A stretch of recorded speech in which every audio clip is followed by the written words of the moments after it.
Seja muito bem-vindo ao nosso canal. Nossa aula de hoje é a aula 27. Vamos tratar de impulso e momento linear. Na realidade, o assunto foi dividido em 3 partes. A nossa primeira parte é agora com a nossa aula 27. Quais são os objetivos da aula de hoje?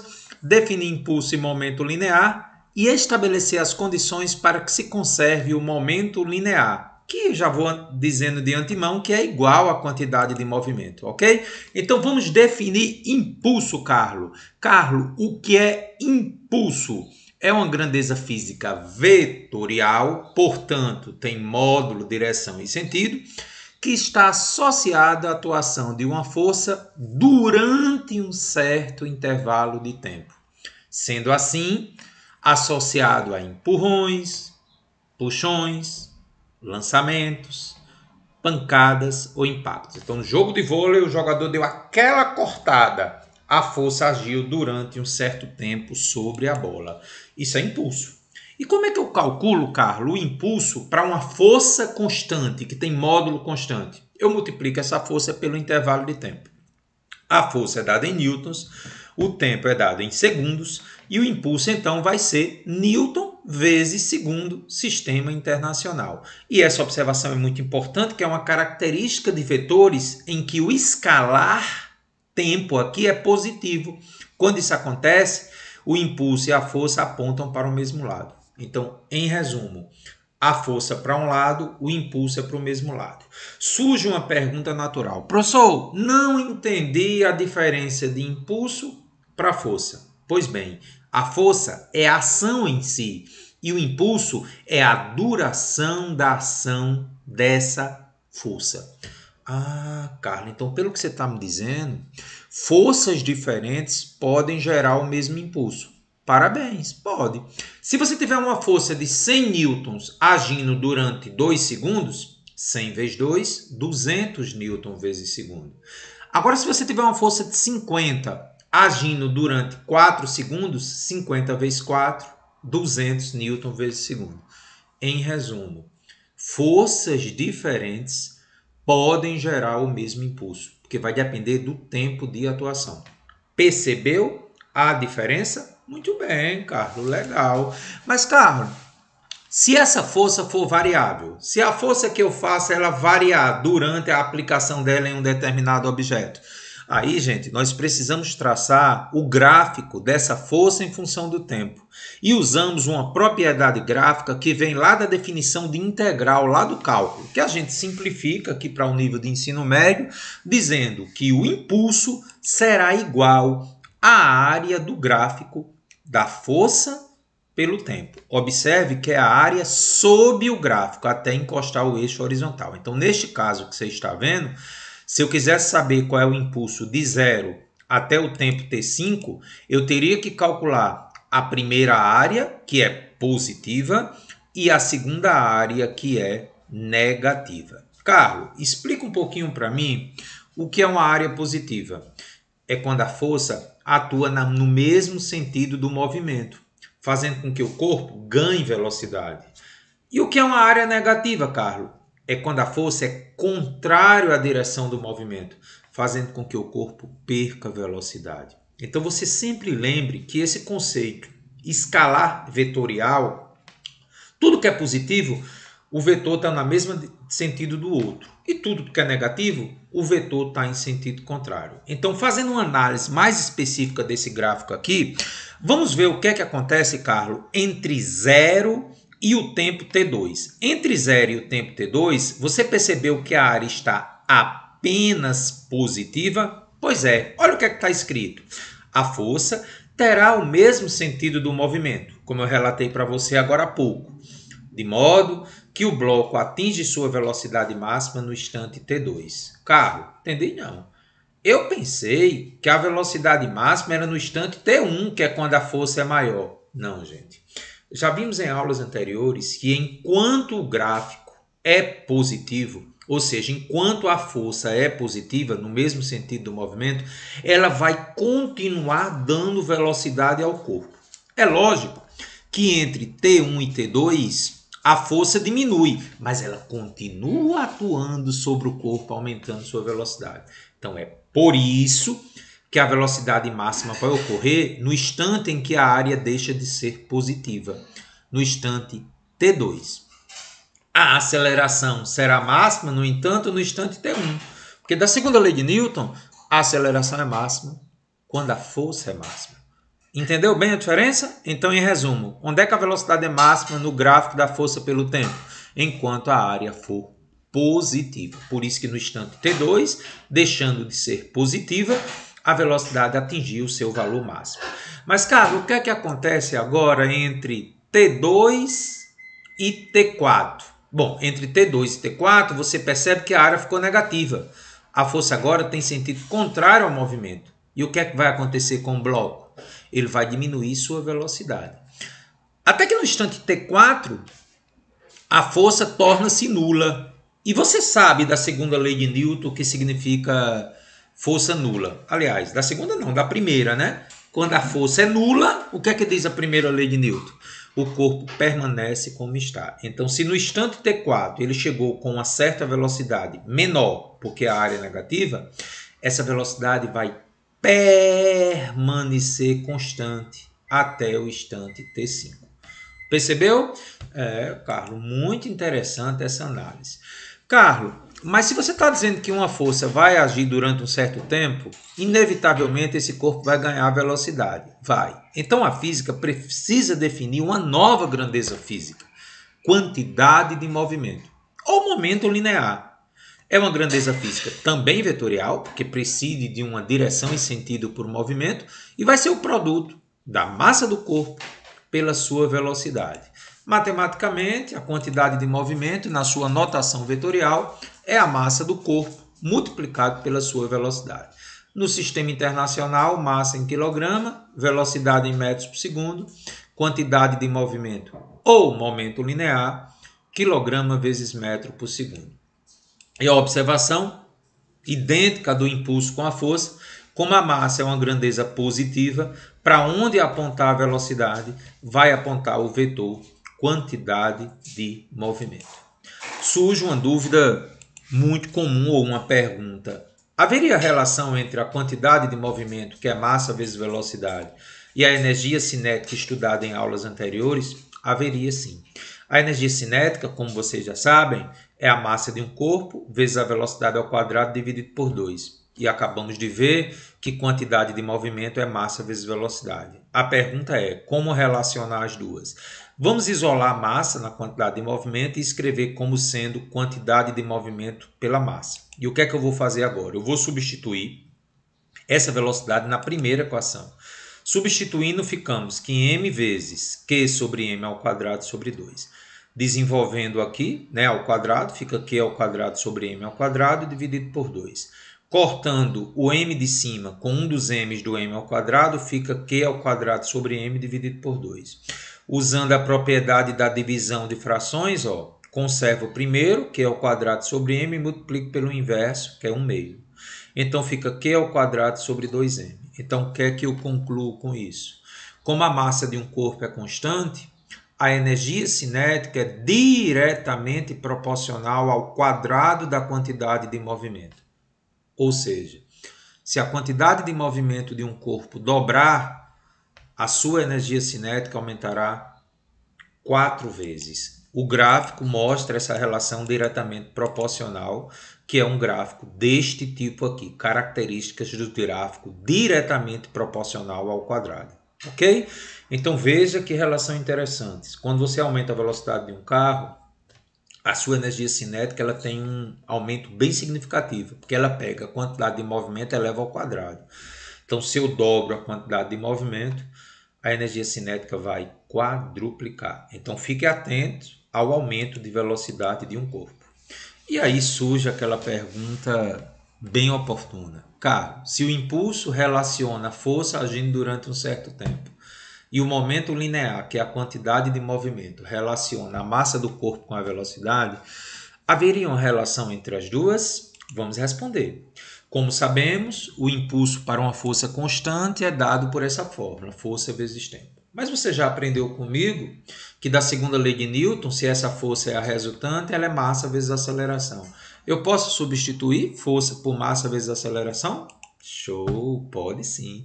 Massa vezes aceleração vezes o intervalo de tempo. Das nossas aulas lá de cinemática, nós vimos que a aceleração é a variação de velocidade sobre o tempo.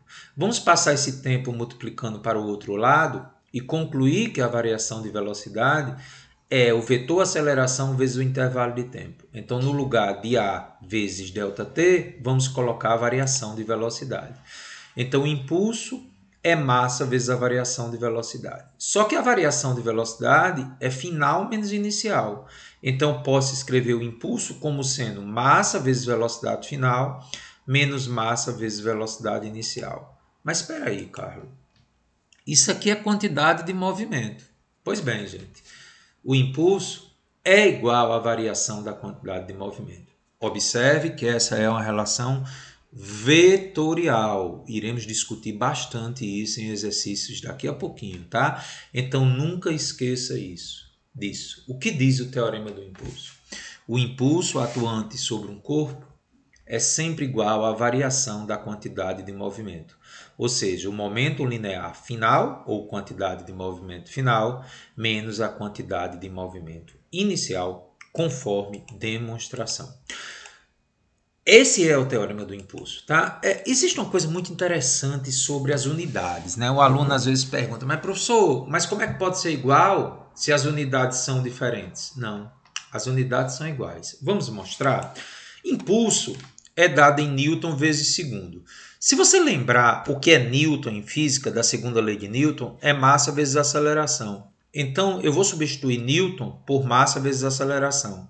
Quilograma vezes metro por segundo ao quadrado. Eu vou cortar esse segundo com um dos segundos aqui ao quadrado. Fica quilograma vezes metro por segundo. Quilograma vezes metro por segundo, gente, é massa vezes velocidade, é quantidade de movimento. Então, gente, é verdade. O impulso e a variação da quantidade de movimento são grandezas físicas que têm a mesma unidade. Então, por isso que é possível dizer que o impulso é igual à variação da quantidade de movimento.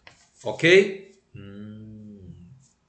E o detalhe que está implícito no vetorzinho é que a variação da quantidade de movimento é uma subtração vetorial, onde veremos uma aplicação disso no exercício daqui a pouquinho. Carlos, vamos começar então de toda essa teoria que você escreveu. Eu sugiro que você então retome, faça as observações gerais nesses 12 minutos aí que a gente apresentou a teoria, porque agora nós vamos fazer as aplicações práticas aí do assunto. Exercício número 1. Um jogador aplica sobre uma bola de massa 400 gramas, já tive o cuidado de transformar para quilograma, que é 0,4 kg. A bola está inicialmente em repouso e essa bola é submetida a uma força de intensidade variável. O gráfico mostra isso, né? De 0 até 0,03 a força aumenta e de 0,004 a força diminui. Intensidade variável com o tempo, de acordo com o gráfico. Ele quer, na letra A, o impulso exercido sobre a bola entre os instantes 0 e 0,04. Depois ele quer a velocidade máxima atingida pela bola e depois ele quer a aceleração máxima da bola. Como é que nós resolvemos uma questão de impulso com o gráfico da força pelo tempo? Você ainda lembra? Parabéns. O impulso corresponde numericamente à área do gráfico da força pelo tempo. Então, se eu quiser saber o impulso total exercido sobre a bola, é só fazer a área desse triângulo aqui. Quem é a base dele, Carlos? 0,04. Eu não pego 0,03, não? Não.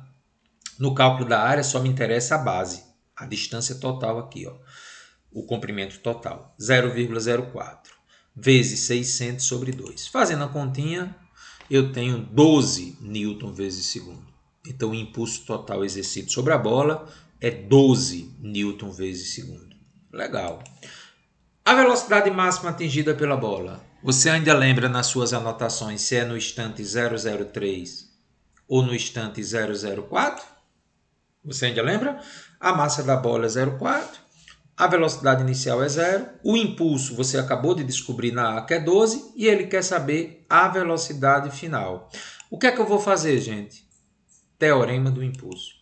O impulso é a variação da quantidade de movimento. Mas a variação da quantidade de movimento é massa vezes variação de velocidade. Observe que eu já tenho tudo aqui. Tenho o impulso, tenho a massa, tenho a velocidade inicial e quero a velocidade final. Né? Variação de velocidade, velocidade final menos inicial. Substituindo, 12 é igual a 0,4, que multiplica V menos 0. Então, ficamos que 12 é igual a 0,4V, 0,4V é igual a 12. Se o lado esquerdo é igual ao lado direito é igual ao lado esquerdo. Encontrei a velocidade, 30 metros por segundo. E ocorre em que instante essa velocidade máxima, gente? No instante 0,04. Você já anotou da nossa teoria anterior. Enquanto o gráfico tiver área positiva, a velocidade vai aumentando, chegando ao seu máximo quando o gráfico deixa de ter área positiva. Então, essa velocidade ocorre no instante 0,04. E a aceleração máxima, diferentemente da velocidade máxima, vai ocorrer quando a força é máxima, no instante 0,03. E como é que nós calculamos essa aceleração máxima, Carlos? É só olhar que no instante em que ela é máxima, 0,03, a força atinge o valor de 600. Fazendo a segunda lei de Newton, força é massa vezes aceleração. 600 é igual a 0,4 vezes A. Fez a continha? A igual a 1.500 metros por segundo ao quadrado. Eu quero só deixar claro, gente, que essa aceleração é instantânea, é num intervalo de tempo muito pequenininho, né? Porque quando o jogador chuta a bola, é muito rápido. Então, essa aceleração muito rápida, instantânea, naquele intervalozinho de tempo, chega a atingir o impressionante valor de 1.500 metros por segundo ao quadrado. E aí, gostou dessa primeira questão? Pois é.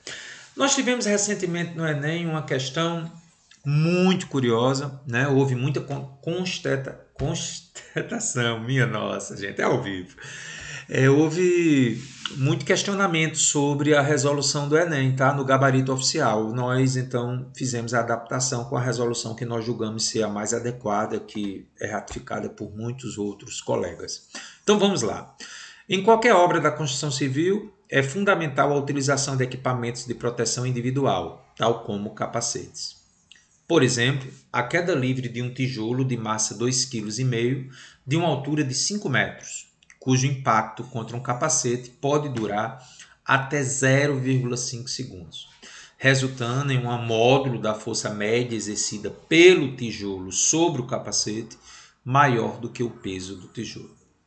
Suponha que a aceleração gravitacional seja 10 metros por segundo ao quadrado e que o efeito da resistência do ar seja desprezível. O módulo, ou seja, o valor da força média exercida pelo tijolo sobre o capacete. Então, ele quer a força que o tijolo exerce sobre o capacete. Equivale ao peso de quantos tijolos iguais? Está aí as alternativas: 3, 5, 10, 20, 50. Na questão original do Enem, essa letra A era 2, mas vamos discutir porque eu fiz a modificação. Galera, esse é o desenho esquemático com a cortesia aí dos créditos relativos aqui à imagem. O tijolo, com velocidade inicial 0, é abandonado de uma altura de 5 metros sobre a cabeça desse nosso amigo, que graças a Deus está com um capacete de proteção. Então, qual a primeira coisa que eu vou fazer? É calcular a velocidade do tijolo imediatamente antes de atingir o capacete. Nós podemos usar Torricelli ou conservação da energia mecânica. Eu usei Torricelli. A velocidade inicial é 0. A aceleração é a própria gravidade, né? Não existe resistência do ar, segundo o enunciado, 10. E a altura é 5. Fazendo a continha aí, V ao quadrado é 100. Então, tirando a raiz de 100, a velocidade do tijolo imediatamente antes de atingir o capacete é 10 metros por segundo. Vamos agora encontrar a força exercida pelo capacete sobre o tijolo. Antes do impacto, acabamos de calcular que a velocidade é 10 metros por segundo. E depois do impacto, evidentemente, o tijolo para. Assim que ele bate no capacete, ele para. Sua velocidade final é 0. Então, antes do impacto, 10 metros por segundo. Depois do impacto, a velocidade é 0. Para resolver essa questão com base na teoria do teorema do impulso, você tem que escolher o sentido de movimento. ou um eixo de referência. Eu adotei positivo para cima, totalmente opcional. Eu faço isso, gente, para que a gente possa usar o teorema do impulso que trabalha com a parte vetorial. Quais são as forças que atuam sobre o tijolo imediatamente depois do impacto? Essa força F é o que a questão quer. É a força exercida pelo capacete sobre o tijolo. Ela é para cima. Ela é uma reação da força que o tijolo faz no capacete. O tijolo faz uma força no capacete, pela terceira lei de Newton, o capacete exerce sobre o tijolo uma força em sentido contrário. Então, analisando as forças sobre o tijolo, tenho força para cima e o peso para baixo. Bom, você pode estar se perguntando por que se eu tenho certeza se a força para cima é maior que o peso. É, porque a velocidade diminuiu. A velocidade era 10 e agora é 0. Então deve existir uma força resultante em sentido contrário, já que a velocidade diminuiu. Agora eu tenho condições de usar o teorema do impulso. O impulso, na sua notação vetorial, é a variação da quantidade de movimento. Mas você sabe que impulso é força resultante vezes o tempo. E a variação da quantidade de movimento é massa vezes a variação de velocidade. Então veja como é importante agora a história do eixo. Eu adotei o eixo positivo para cima. Então forças que estejam de acordo com o eixo entra positivo. O peso está em sentido contrário. Então a força resultante sobre o tijolo, já que tem duas forças, é a força para cima menos o peso para baixo, vezes o intervalo de tempo. É igual a massa que multiplica velocidade final menos velocidade inicial. Quando você substitui o peso por massa vezes gravidade, ficamos F menos mg dentro do parênteses, que é a força resultante, vezes o intervalo de tempo, é m que multiplica V2 menos V1. Vamos dar sequência agora substituindo os valores. A massa do tijolo é 2,5, a gravidade é 10, o intervalo de tempo foi dado no enunciado, 0,5, que multiplica igual a 2,5 que multiplica 0 menos. Parou agora. Gente, atenção, momento importante. Você adotou o eixo positivo para cima, certo? Então, essa velocidade inicial aqui, V1, ela é negativa. Vixe, professor, é mesmo. Professor, então, em toda questão que bate e volta, eu tenho que escolher um eixo como positivo. Sim, voltaremos a ver isso na próxima questão. Então, nunca esqueça disso. Algo que bate e volta ou bate e para, você tem que adotar um eixo positivo para algum lugar. Escolhi para cima, opcional. Então, V1 não é positiva, porque de acordo com o meu eixo, ela está em sentido contrário, então ela entra menos 10 na fórmula. Menos 10. Bom, então substituindo agora F menos 25, 0,5 é o tempo, 2,5 vezes 10. F menos 25 vezes 0,5 é 25. Passa o 0,5 dividindo. F menos 25 é 25 sobre 0,5.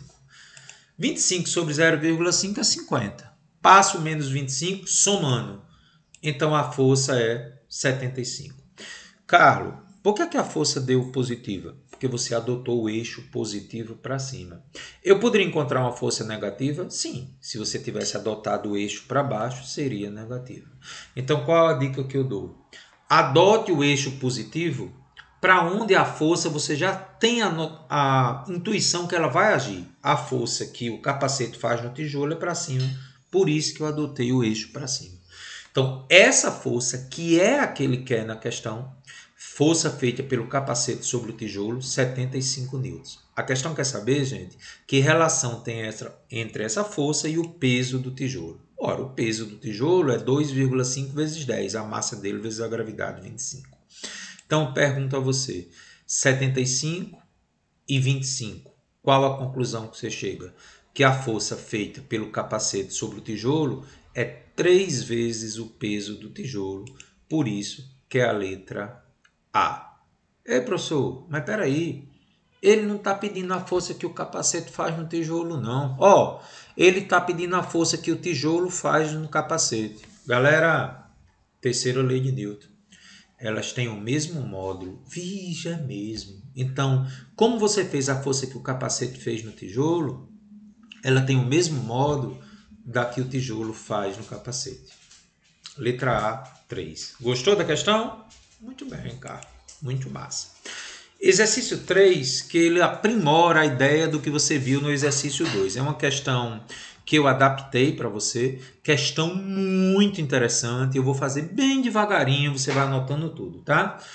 Em uma partida de futebol, observou-se duas situações diferentes, 1 e 2, sendo que em ambas o módulo da velocidade da bola de massa 0,4 kg permaneceu a mesma, na ida e na volta, 10 metros por segundo.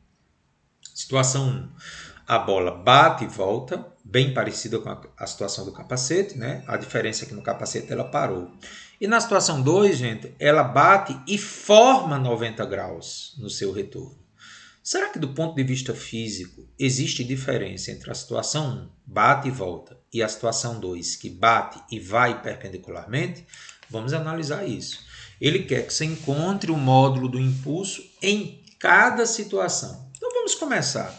Cálculo da quantidade de movimento da bola antes da colisão e depois da colisão. Ora, a velocidade da bola é a mesma, a massa evidentemente é a mesma, então a quantidade de movimento em cada situação tem o mesmo módulo, dado pela massa vezes a velocidade. Pego a massa da bola 0,4, multiplico por 10, dá 4.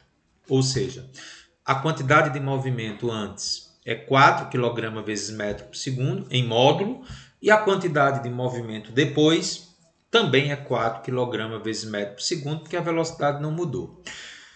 Observe que os módulos são iguais, mas as direções e sentidos vão mudar, dependendo de cada situação. Então vamos começar com a situação 1, bate e volta.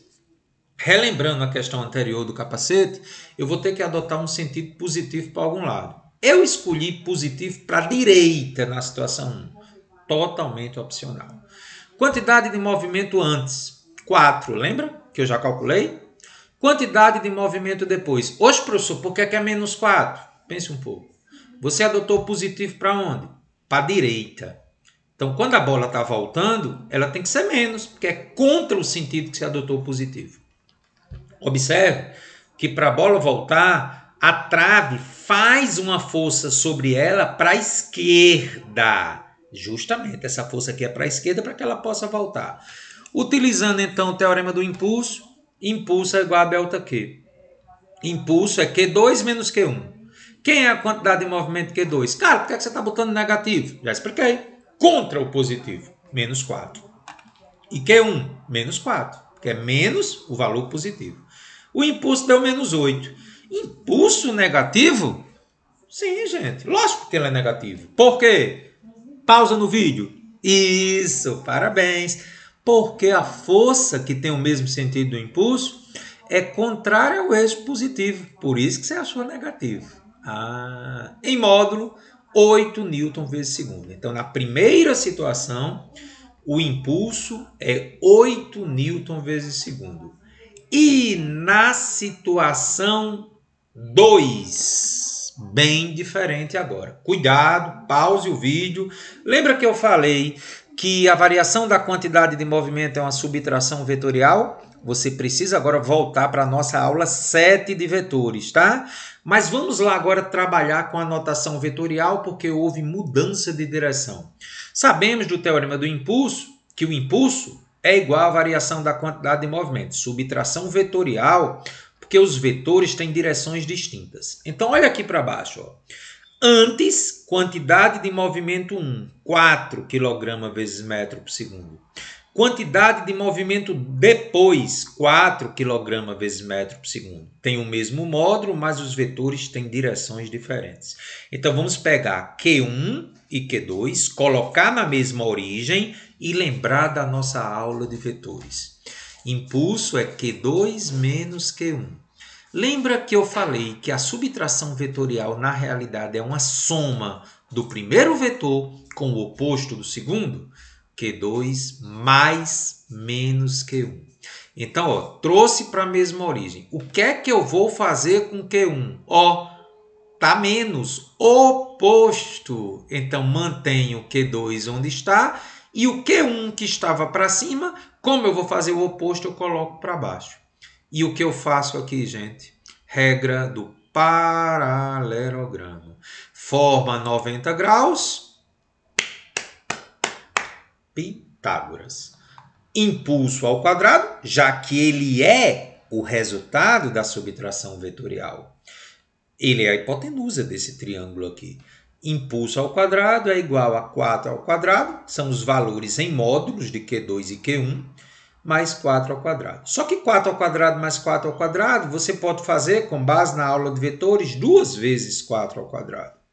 Então, o impulso será raiz de 2 vezes 4 ao quadrado. Sai o 4 ao quadrado de dentro, 4 raiz de 2. Então, veja, o impulso para a situação 2 foi diferente da situação 1.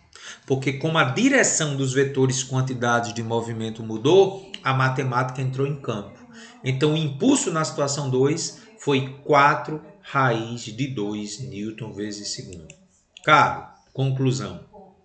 O impulso, por ser uma grandeza vetorial, dependerá, além da intensidade ou do módulo da quantidade de movimento, também da sua direção e sentido. Na situação 1, deu 8. Na situação 2, considerando que a raiz de 2 é 1,41, deu aproximadamente 5,61. Então, gente, note que o impulso máximo ocorre para o ângulo de 180 graus, que é a situação 1. Bate e volta na mesma direção e sentido. O que é que eu estou querendo dizer com essa tela? É que você pode ter os mesmos valores da quantidade de movimento. Agora, dependendo de para onde o corpo vá, a força que age vai mudar, já que os impulsos são diferentes. Então, eu posso adiantar para você que a situação em que tem a maior força ou maior impulso agindo sobre o corpo é quando ele bate e volta, que é a situação 1. Observe que 8 é maior que 5,65. Se esse ângulo fosse diferente de 90, tinha que usar lá aquela regra adaptada da lei dos cossênios. Então, é um exercício para você ficar muito atento para entender que o teorema do impulso é uma subtração vetorial, tá? No exercício número 2, nós não precisamos usar a parte de vetores porque ele só batia e parava. Assim como na situação 1, bate e volta. Mas se a direção mudar, formar ângulo, aí não tem jeito, eu tenho que recorrer à teoria lá de vetores. Então, fique ligado a esse excelente exercício do teorema de impulso. Tá ok? Bom, existe uma consequência muito legal no teorema do impulso, que ele pode estar relacionado à segunda lei de Newton. Gente, Isaac Newton, no seu livro Princípio, ele não escreveu inicialmente que a força resultante é massa vezes aceleração. Ele escreveu algo relacionado ao teorema do impulso. Vamos mostrar isso. Como sabemos, para uma força constante, né, o impulso é força vezes tempo. Mas também já vimos, demonstramos que o impulso é a variação da quantidade de movimento ou do momento linear. Então, se ambos são impulsos, eu posso igualar. ΔQ, variação da quantidade de movimento, é força vezes tempo. Então, eu posso dizer que força vezes tempo é a variação da quantidade de movimento. Eu posso isolar a força? Posso. Pronto. Tá aí, gente. Formulação oficial da segunda lei de Newton. Pode ter uma surpresa agora para você, né? A segunda lei de Newton, na realidade, ela originalmente foi escrita por Newton como sendo a variação da quantidade de movimento pelo respectivo intervalo de tempo. É importante você perceber que a partir dessa fórmula eu chego na segunda lei de Newton. Olha aqui embaixo. Variação da quantidade de movimento é massa vezes variação de velocidade. Só que variação de velocidade sobre tempo é aceleração. Então, escrever a segunda lei de Newton como sendo variação da quantidade de movimento sobre o tempo é a mesma coisa de escrever massa vezes aceleração. Tá bom? Mas, dentro do contexto da nossa aula, qual a importância de escrever a segunda lei de Newton aqui? Preste atenção, isso é fundamental. Para a mesma variação da quantidade de movimento, ou seja, para o mesmo impulso, essa fórmula me diz que quanto maior o tempo, menor a força aplicada. Então, fique muito atento à utilização dessa segunda lei de Newton na versão impulso. Se você tem a mesma variação da quantidade de movimento, então se um corpo apresenta a mesma variação da velocidade, porque a massa dele é a mesma, força e tempo têm uma relação inversamente proporcional. Quanto mais tempo essa força agir, menor será a intensidade e o módulo dela. E por que isso é tão importante. Pronto, chegamos agora a um momento fundamental. Vou parar um pouquinho, você dá uma pausa no vídeo para dar uma rápida olhada no que está aí na tela. Aplicação importantíssima que mudou a história da segurança automobilística, o airbag. Em testes de segurança, para a mesma variação da quantidade de movimento, mesmo impulso, ou seja, mesma massa e mesma velocidade, utiliza-se o teste em duas situações distintas. A azul, utilizando essa almofada chamada airbag, e a rosa, não utilizando o airbag. Veja que com o airbag o tempo de contato é maior, permitindo assim uma menor força atuando sobre a cabeça dos ocupantes. Um detalhe muito importante. Gente, por que é que o impulso é o mesmo? Porque eu tenho a mesma massa e a mesma variação de velocidade. Então, quando um carro bate, ele tem a mesma massa e a mesma variação de velocidade. Daqui ele vinha até zerar. Então, cuidado para não se atrapalhar com isso. Na batida, o impulso, ou seja, a variação da quantidade de movimento é a mesma, porque ele bate variando a velocidade do mesmo jeito. O impulso é o mesmo, mas o que muda é a força, por causa do tempo. Como é que eu posso concluir, Carlos, graficamente que o impulso é o mesmo? É só calcular as áreas. Eu pediria para você calcular a área azul. Atenção, dá um zoom aí no seu celular, ou no seu smartphone, ou no seu notebook, para você calcular essa área do azul. 1 é com a bolsa de ar, airbag. Então eu tenho 4 segundos aqui. E a força máxima foi só 400. Calcula a área do triângulo azul. 4, que é a base, vezes 400 sobre 2. Dá 800 Newton vezes segundo. Agora calcula sem o airbag. O tempo de contato é apenas 2 segundos. Mas a força sobre a cabeça desse nosso amigo é 800. Então 2 vezes 800 sobre 2 também dá 800. Então entenda, quando tem a batida, o impulso é o mesmo porque eu tenho a mesma massa e a mesma variação de velocidade. Mas o que muda é a força exercida sobre a pessoa. Porque com essa bolsa de ar, que é justamente ela infra, fazendo amortecimento. O que é esse amortecimento? É aumentar o tempo de contato da cabeça com a superfície aqui. Como ele deforma, aumenta o tempo, diminuindo a força exercida sobre ele. Para ficar mais claro, eu sempre dou o exemplo do carro freando. Imagine que você tem uma longa distância para frear. Então você não precisa apertar com muita força no freio, não. Como você tem mais tempo para variar a sua velocidade, você pode fazer uma força menor no pedal. Certo? Muito importante essa observação sobre o airbag. Qual a finalidade do airbag? Aumentar o tempo de contato para diminuir a força exercida sobre a cabeça da pessoa. Mas o impulso é o mesmo, porque eu tenho a mesma massa e a mesma variação de velocidade. Show? Muito bem, cara. Observação importantíssima. E chegamos à segunda parte da nossa aula, que vamos estabelecer agora as condições para que a quantidade de movimento se conserve. Carlos, qual a condição para ver a conservação da quantidade de movimento?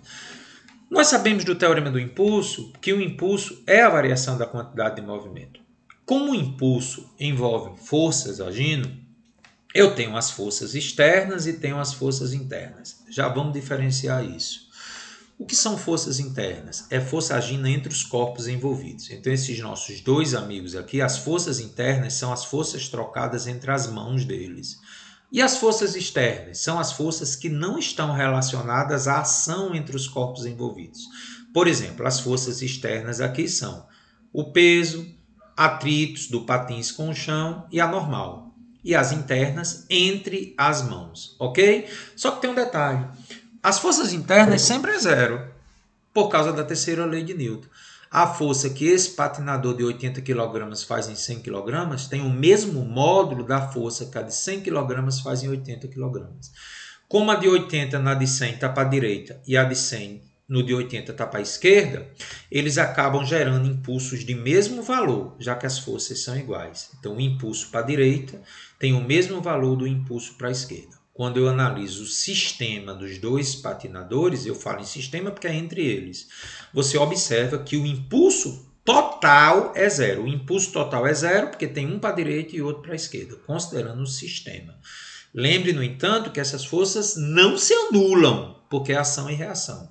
O que dá zero aqui é o impulso total no sistema dos dois. Então, o impulso das forças internas sempre é zero, porque, de acordo com a terceira lei de Newton, o impulso para a direita tem o mesmo valor do impulso para a esquerda. Então, resta apenas que o impulso das forças externas é igual a ΔQ. Então, o que está aqui embaixo foi o que eu acabei de comentar com vocês, tá? Então, agora, fazendo o impulso das forças internas zero, eu vou dizer que o impulso das forças externas é igual a ΔQ. Só que olha para a figurinha agora sobre as forças externas. Como eu falei, normal e peso. Estou até desprezando um atrito aí. A normal e o peso se equilibram, porque eles estão numa superfície horizontal. Normal e peso se equilibram, então o impulso das forças externas é zero. Observe que isso é uma condição. Se o impulso das forças externas é zero, ou seja, se neste caso a normal sendo igual ao peso, eu acabo de concluir que sendo o impulso das forças externas zero, ΔQ é zero. E o que é ΔQ? Quantidade de movimento final menos quantidade de movimento inicial. Passa a quantidade de movimento inicial para o segundo membro, então quantidade de movimento final é igual à quantidade de movimento inicial. Muito importante o que está aí no slide.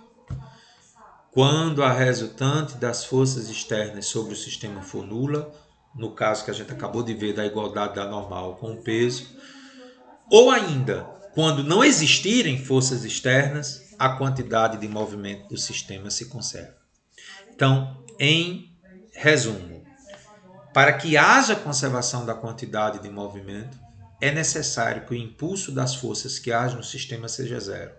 O impulso dessas forças envolve forças internas, que sempre será zero, de acordo com a terceira lei de Newton, e o das forças externas, que é exatamente aí o detalhe a ser dito. Só haverá conservação da quantidade de movimento se o impulso dessas forças externas forem zero ou desprezíveis. Condição para se conservar a quantidade de movimento. É muito importante que você, no nível do nosso curso, entenda as condições para que as coisas aconteçam. Lembra quando é que ocorre conservação da energia mecânica? Quando não houverem a presença de atritos.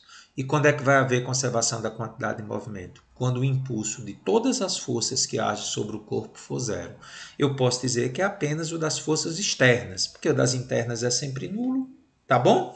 Então, na grande maioria esmagadora das questões, a gente vai ter a conservação da quantidade de movimento. Então, agora vamos começar uma série de questões que começa nessa aula e termina na próxima. E aí, a terceira parte, a gente vai falar especificamente sobre colisões. Então, vamos ao exercício do Enem.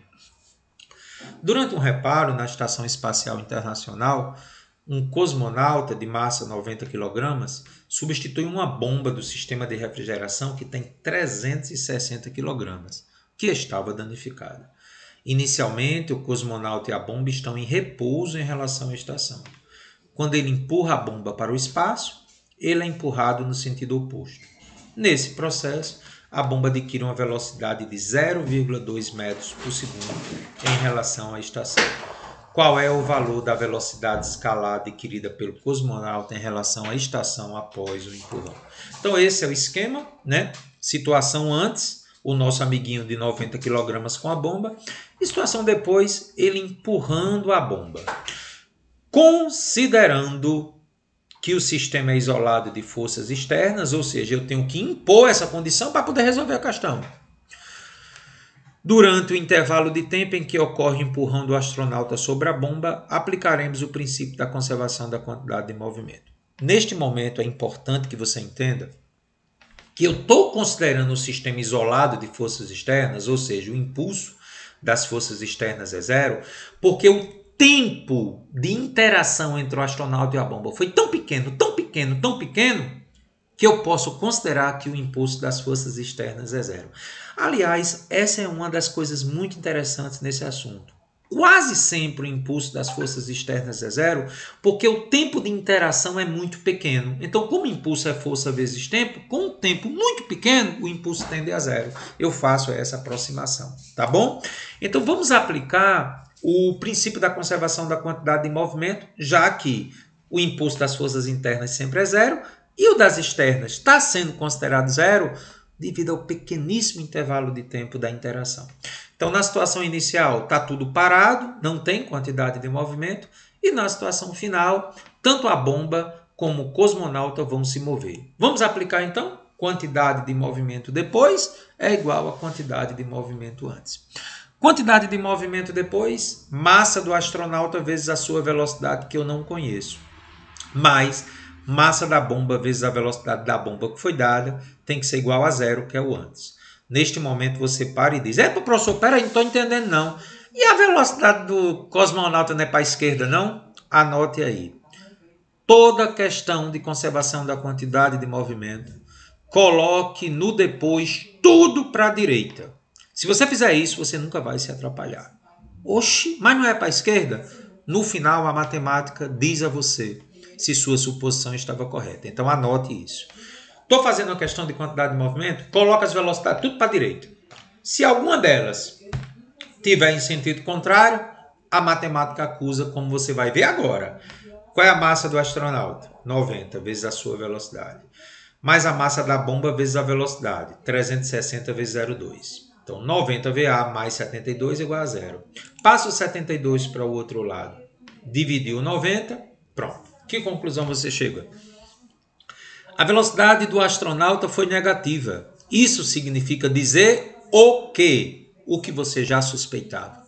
O sentido correto para a velocidade do astronauta é contrário ao escolhido. Se você já tivesse feito isso no começo, gente, poderia atrapalhar a sua solução. Então vamos seguir essa regrinha a partir de agora da Carlão Pictures. Estou fazendo questão de quantidade de movimento, coloque tudo para a direita. Se alguma delas for em sentido contrário, vai dar negativo no cálculo. Aí você conclui isso. Então, resposta: velocidade do astronauta, cosmonauta 0,8, direção horizontal, sentido para a esquerda. Carlos, eu percebi uma coisa interessante. Leia para mim essa observação.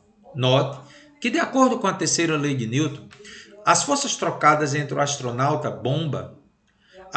e a bomba têm intensidades iguais. É verdade. Assim, pela segunda lei de Newton, como o astronauta tem uma massa 4 vezes menor que a bomba, sua aceleração será 4 vezes maior, que terá como consequência, após a atuação de uma força, uma velocidade 4 vezes maior. Então, o que é que está escrito aí nessa observação? Como o cosmonauta ou astronauta tem uma massa 4 vezes menor que a bomba e as forças trocadas têm o mesmo valor, pela terceira lei de Newton, como a massa do astronauta é 4 vezes menor, sua velocidade será 4 vezes maior em módulo. De fato, 90 é a quarta parte de 360, a velocidade foi 4 vezes maior. Mas cuidado, isso só é válido se no início tiver tudo parado. Então anote, essa observação da relação inversa entre massa e velocidade só é correta se no início tiver tudo parado, que foi o que aconteceu nessa questão. Tá bom? Então, letra E, resposta correta. Carimba, que é top. Abraço aí para o pessoal do curso FIC de Física, tá? Essa aula está sendo gravada de manhã e às 3 horas da tarde nós vamos ter um encontro onde eu vou explicar essa aula aí ao vivo durante o curso, tá bom? Abraço para todo mundo do curso aí, tá certo? Então vamos ao nosso exercício 5, maravilhosa questão lá da PUC Paraná, Carlos. Faz comigo. Um foguete de massa total em mão encontra-se no espaço e na ausência de gravidade com uma velocidade V0 de 3.000 km por hora. Tá imaginando? Em relação ao observador na Terra, conforme ilustra a figura a seguir. Vou até colocar a figurinha aí, né? O foguete aqui, ó, massa total m, se movimento com a velocidade V0. Muito bem, cara. Num dado momento da viagem, o estágio, cuja massa é 75% da massa total do foguete, é desacoplado da cápsula. Devido a essa separação, a cápsula do foguete passa a viajar 800 km por hora mais rápido que o estágio. Ei, cuidado!